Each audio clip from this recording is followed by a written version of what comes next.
गणेश जन्म के उपलक्ष्य में आज ये हमारा तीसरा और अंतिम वीडियो है, जिसमें हम विस्तृत में वर्णन करेंगे गणेश्वर के मस्तक छेदन के बाद माता पार्वती का क्रोध, उनके द्वारा महाशक्तियों का प्रागट्य, नारद जी द्वारा शिवा का स्तवन करना, गजानन का पुनर्जीवन और जानेंगे दान के महत्व के विषय में। साथ ही साथ ये बात भी होगी कि हम गणपति बाप्पा मोरया क्यों कहते हैं।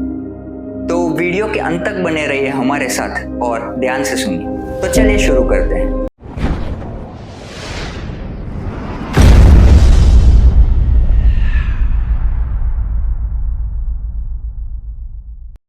नमस्कार मेरे सभी सनातन के साथियों को। मेरा नाम सृजल है और मैं आप सभी का स्वागत करता हूं आपके अपने YouTube चैनल त्रिअक्ष में। तो पिछली वीडियो में हमने जाना कि जब भगवान विष्णु ने गणेश पर प्रहार किया तो उन्होंने भी उनके प्रहार को विफल करके अपनी माता प्रदत्त दिव्य छड़ी से उन पर प्रहार किया, किंतु वह श्री गरुड़ ने व्यर्थ कर दिया। इस प्रकार इस अवसर का लाभ उठाने के लिए शिवजी ने गणेश पर अपने तीव्रतम त्रिशूल का प्रहार किया।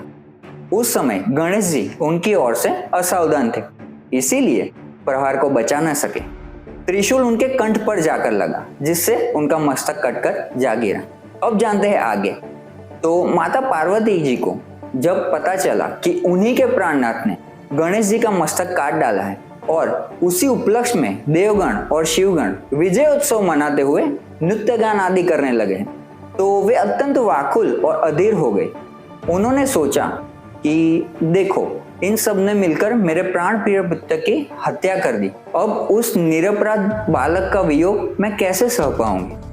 इनके इस अकर्म का फल तो मिलना ही चाहिए। मैं भी ऐसी प्रलय मचा दूंगी कि यह सब देवता और शिवगण स्वयं मृत्यु मुख में जाने लगेंगे। उमा ने अत्यंत कुपित होकर हजारों महाशक्तियों को उत्पन्न किया। वे शक्तियां शक्तिमयी माता के समक्ष हाथ जोड़ती और प्रणाम करती हुई बोली कि मातेश्वरी, आज्ञा कीजिए कि हमें क्या करना है। उमा ने ओजपूर्वक शब्दों और तीव्र स्वर में कहा, मेरी शक्तियों, तुम तुरंत ही संसार में प्रलय काल उपस्थित कर दो। देवता, दैत्य, राक्षस, यक्ष, गंधर्व, ऋषि आदि जो भी मिले उनका तुरंत भक्षण करो। स्वजन परिजन का भी भेद न करो। आज्ञा मिलते ही विविध रूप वाली ये सहस्रों भयंकर शक्तियां माता पार्वती जी की जय बोलती हुए वहां से चल पड़ी। उन्होंने जहां जिसे देखा उसी को उठाकर मुख में रख लिया। वे देवता, राक्षस, मनुष्य, शिवगण आदि किसी को भी नहीं छोड़ती थी। उनके तेज में ही ऐसा आकर्षण था कि जो भी निकट होता वह स्वयं ही खींचा चला आता। इस आकस्मिक संकट के कारण सर्वत्र हाहाकार मच गया।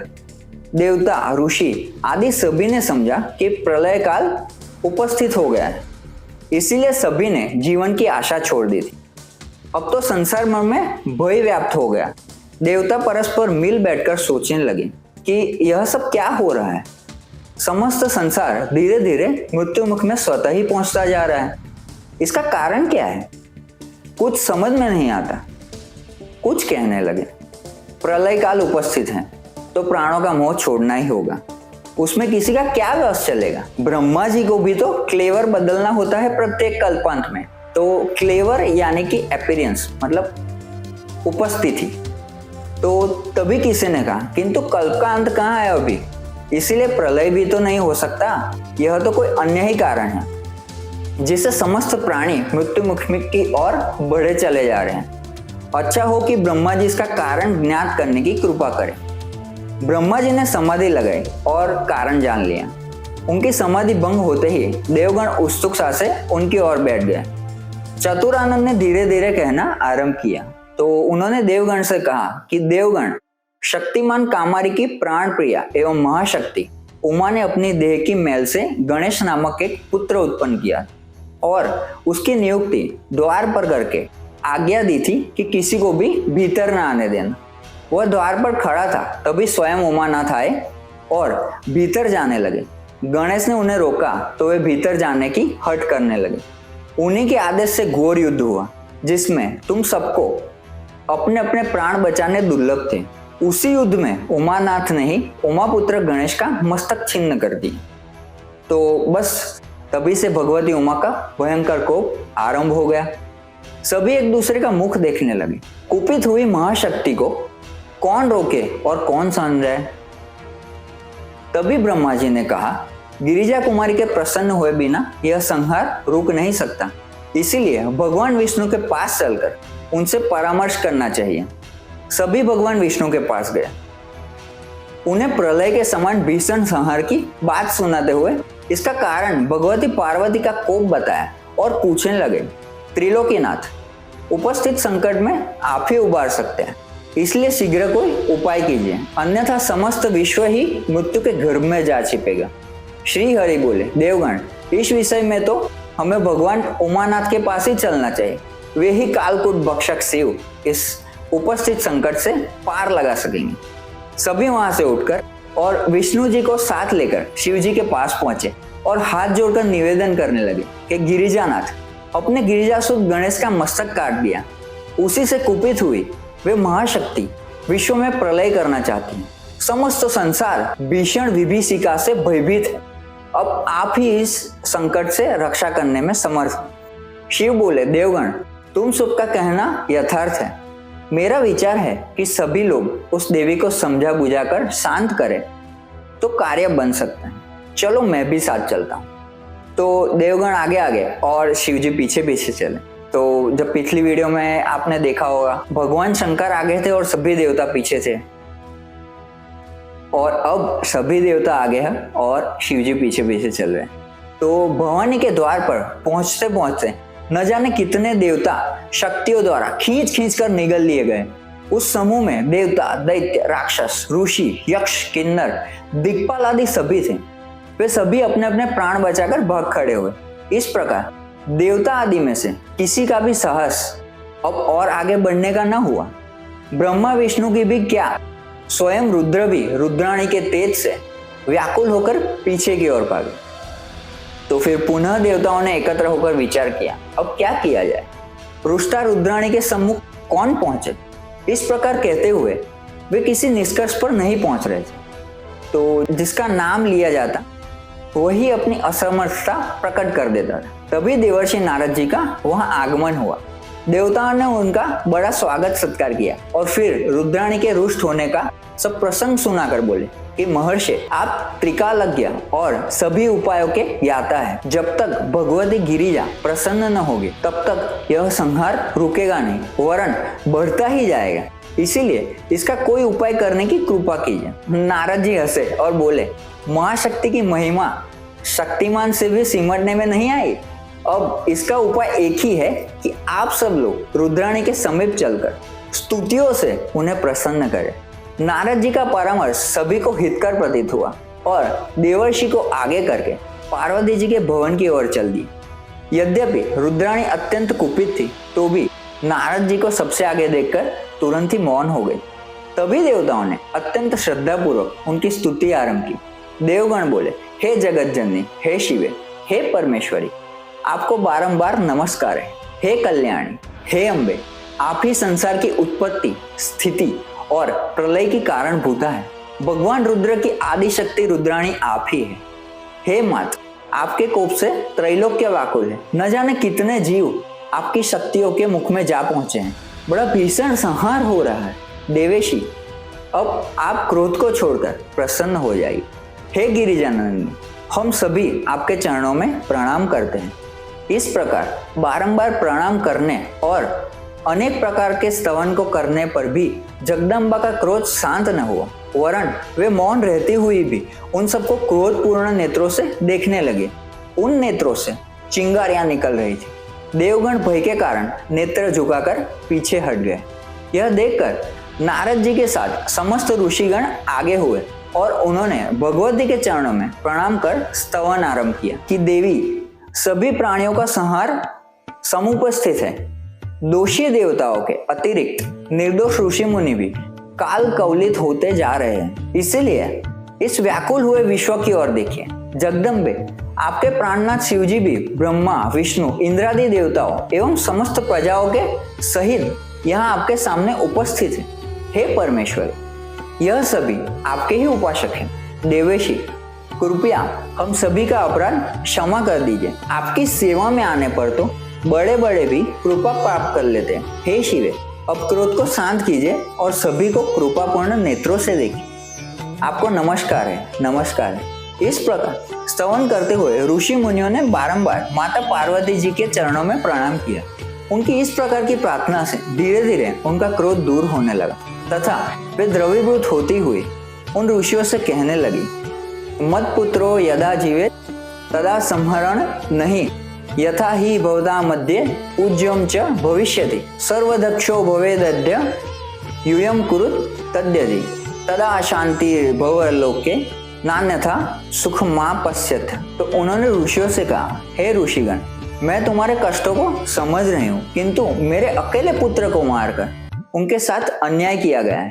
यदि मेरा वह पुत्र जीवित हो जाए और तुम सब उसे अपना पूज्य मान लो तो यह संकट दूर हो सकता है। यदि उसे सर्वाध्यक्ष का पद दिया जाए तभी लोक में शांति होगी, अन्यथा कहीं कोई भी सुखी नहीं हो सकता।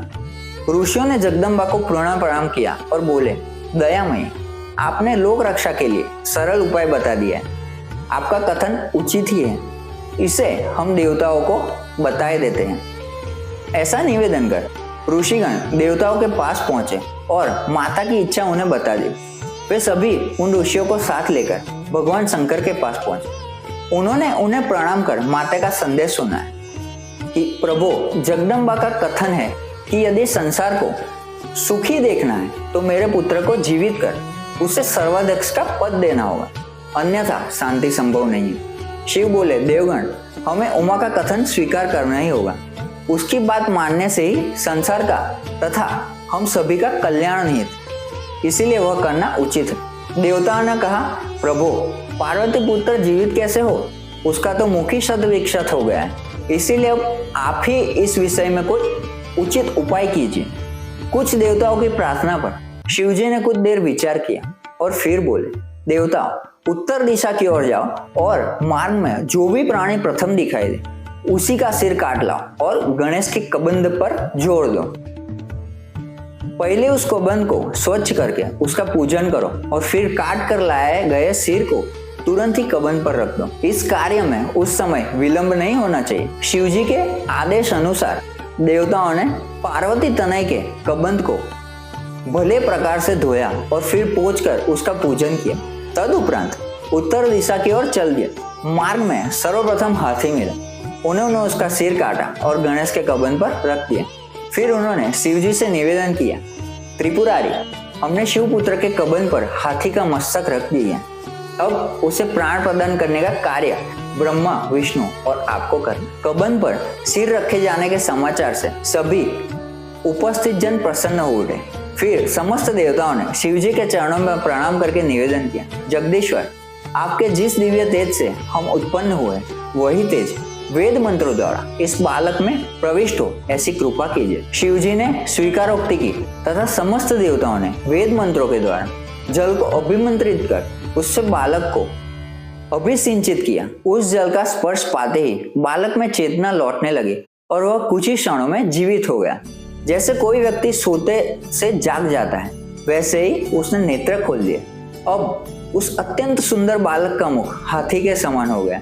शरीर का वर्ण लाल था तथा मुखमंडल पर अत्यंत उल्लास दिखाई देता था। उसकी आकृति कामनीय थी। इस प्रकार शिवपुत्र के पुनर्जीवित हुआ देखकर समस्त देवता और शिवगण अत्यंत प्रसन्न हो रहे थे। सभी को विश्वास हो गया था कि अब विश्व का संकट दूर हो जाएगा। कुछ देवता भगवती उमा के पास दौड़े गए और उन्होंने माता के चरणों में प्रणाम कर निवेदन किया, गणेश जननी, आपका पुत्र पुनर्जीवित हो गया है, अब आप पूर्ण रूप से प्रसन्न हो जाइए। देवेशी। पुत्र का पुनर्जीवित होना सुनकर पार्वती जी उधर दौड़ पड़ी और अपने पुत्र को जीवित देखकर अत्यंत प्रसन्न हुए। उन्होंने पुत्र को दोनों हाथों से पकड़कर अपनी गोद में लिया और हृदय से चिपका लिया। उधर भगवान शिव भी अत्यंत प्रसन्न हो रहे थे। हर्षातिरेक के कारण उनके नेत्र मूंदे जा रहे थे। गजानन का अभिषेक तथा वर प्रदान करना आनंदोत्सव मनाया गया। सभी देवताओं और गणों के नायकों ने उनको अभिषेक किया। तब समस्त सिद्धियों ने उनका विधिवत पूजन किया और कल्याणमयी पार्वती जी ने अपने दुखनाशक कर कमलों से बालक के अंगों का स्नेहसिक्त स्पर्श किया। फिर वे उनको बार बार प्यार करने लगी तथा बोली, पुत्र, तुम्हें बड़ा कष्ट पहुंचाया गया है, परंतु अब सभी को ठीक प्रकार से शिक्षा मिल चुकी है। उन्होंने पुनः कहा, मेरे हृदय, अब इस कष्ट को भूल जा, अब तू पूर्ण रूप से धन्य हो गया है। अब यह सभी देवता, ऋषि मुनि आदि सर्वप्रथम तेरी ही पूजा करने लगेंगे। आज से तू सभी शुभ कार्यों में अग्र पूजन का अधिकारी हो गया है। अब भविष्य में तुझे सताने का साहस कोई भी नहीं करेगा। तदुपरांत जगदम्बा ने गजवदन को अमुक वर प्रदान करते हुए कहा, पुत्र, इस समय तेरा मुख सिंदूर युक्त दिखाई दे रहा है, इसीलिए संसार में तेरी पूजा सिंदूर से ही की जाएगी। पुष्प, चंदन, गंध, नैवेद्य, नीराजन, तांबुल, दान एवं नमस्कार आदि के द्वारा तेरा पूजन करने वालों को समस्त सिद्धियां प्राप्त होगी और समस्त विघ्नों से निसंदेह ही शमन हो जाएगा। फिर भगवती ने उसे अनेक प्रकार की वस्तुएं प्रदान कर सम्मानित किया। तब निर्भय निश्चिंत हुए देवता उन पार्वती पुत्र को भगवान शंकर के पास ले गए और उनके अंग यानी कि गोद में बिठा दिया। शिवजी ने उसके मस्तक पर वरद हस्त रखते हुए कहा, यह मेरा द्वितीय पुत्र है। तब गजानन ने भी गोद से उठकर अपने पिता भगवान शंकर के चरण कमलों में श्रद्धा सहित प्रणाम किया। फिर अपनी माता को प्रणाम कर ब्रह्मा, विष्णु आदि देवताओं और नारद आदि ऋषियों का अभिवादन किया और बोले, यद्यपि अभिमान करना तो स्वाभाविक है, फिर भी मुझसे अहंकारवश जो अपराध हुआ है उसे आप सब क्षमा कर दें। तब ब्रह्मा, विष्णु और शिव तीनों देवताओं ने हर्षित होकर गजानन को इस प्रकार वर दिया, त्रैलोक्येश्वरः यथा पूज्या जगत्रय तथा अयं गणनाथस्य शक्ले प्रतिपूज्यताम्। हे देवगण, जैसे त्रैलोक्य में हम तीनों देवता पूजे जाते हैं, वैसे ही तुम इस गणनाथ का भी पूजन करना। मनुष्यों का भी कर्तव्य है कि वे इन्हीं का पूजन सर्वप्रथम किया करे। हमारा पूजन इनका पूजन करके ही करे। यदि कोई इसका पूजन पहले न करके हमारा करेगा तो इसके पूजन का फल नहीं होगा। त्रिदेवों की घोषणा सुनकर सभी को बड़ा आनंद हुआ। तभी महिमामयी महाशक्ति उमा की प्रसन्नता के लिए त्रिदेव और सभी देवताओं ने गणेश्वर को सर्वाध्यक्ष की उपाधि से विभूषित किया। तदुपरांत उमापति भगवान शिव ने गजानन को सदैव सुखी करने वाले अनेक वर दिए। नीलकंठ बोले, गिरिजासुवन, हे पुत्र, मैं तुमसे अत्यंत प्रसन्न हूँ, इसीलिए अब तुम समस्त विश्व को ही प्रसन्न हुआ समझो, क्योंकि मेरी प्रसन्नता में ही विश्व की प्रसन्नता और मेरे रोष में संसार का रोष नहीं थे। अब कोई भी देवता, दैत्य, यक्ष, किन्नर, उरग, मनुष्य आदि तुम्हारे विरोध का साहस नहीं कर सकता। तुम महाशक्ति के पुत्र हो, इसलिए स्वयं भी अत्यंत तेजस्वी हो। तुमने युद्ध में महापराक्रम प्रदर्शित करके स्पष्ट कर दिया है कि तुम्हारा सामना कोई भी नहीं कर सकता। विघ्नों के नाश में तुम सर्वश्रेष्ठ हो गए। सभी के पूज्य होने के कारण मैं तुम्हें अपने समस्त गणों का अध्यक्ष बनाता हूँ। शिवजी ने कुछ देर बाद पुनः कहा, गणाध्यक्ष, तुम्हारा जन्म भाद्रपद मास की चतुर्थी को शुभ चंद्रोदय में हुआ, इसीलिए उस दिन तुम्हारा व्रत रखना भी कल्याणकारी होगा। यह चतुर्थी व्रत और पूजन सभी वर्ण के मनुष्यों और स्त्रियों को भी करना चाहिए। जो राजा आदि अपने अभ्युदय की कामना करते हो वे भी इसे करके अभिष्ट फल प्राप्त कर सकते हैं। तुम्हारा व्रत रखने वाला मनुष्य जिस जिस पदार्थ की कामना करेगा उसकी प्राप्ति भी उसे अवश्य होगी। भगवान शंकर द्वारा इस प्रकार वर प्रदान करने पर समस्त देवताओं, ऋषियों और गणों ने उनका अनुमोदन किया और फिर समस्त उपचारों से विधि विधान पूर्वक गणाध्यक्ष की पूजा की।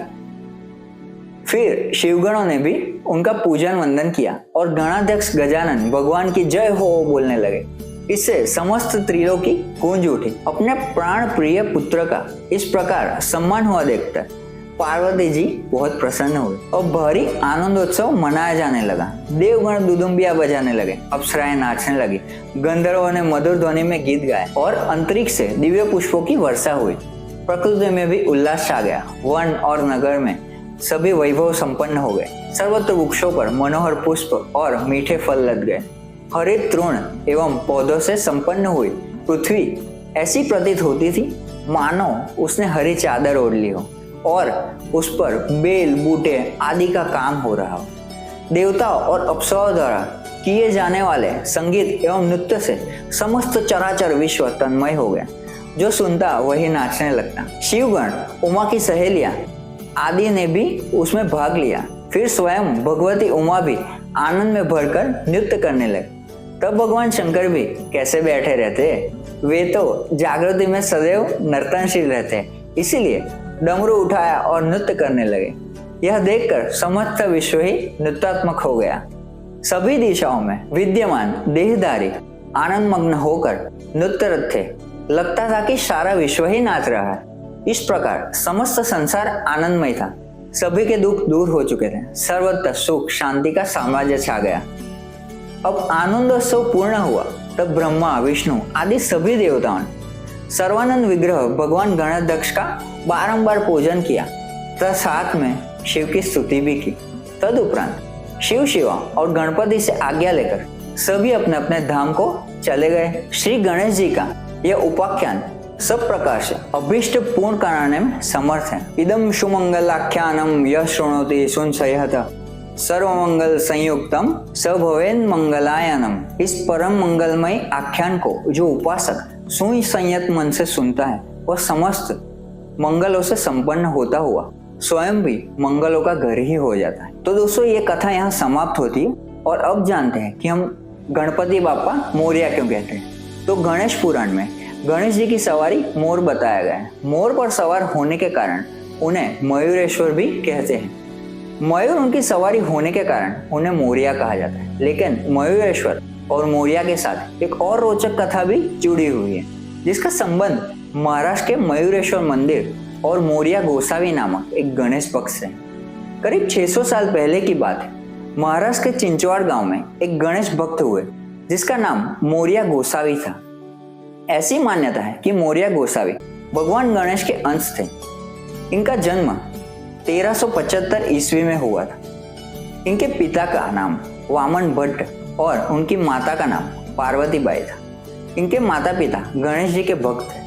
उनकी भक्ति से प्रसन्न होकर गणेश जी ने इनके घर जन्म लेने का वरदान दिया।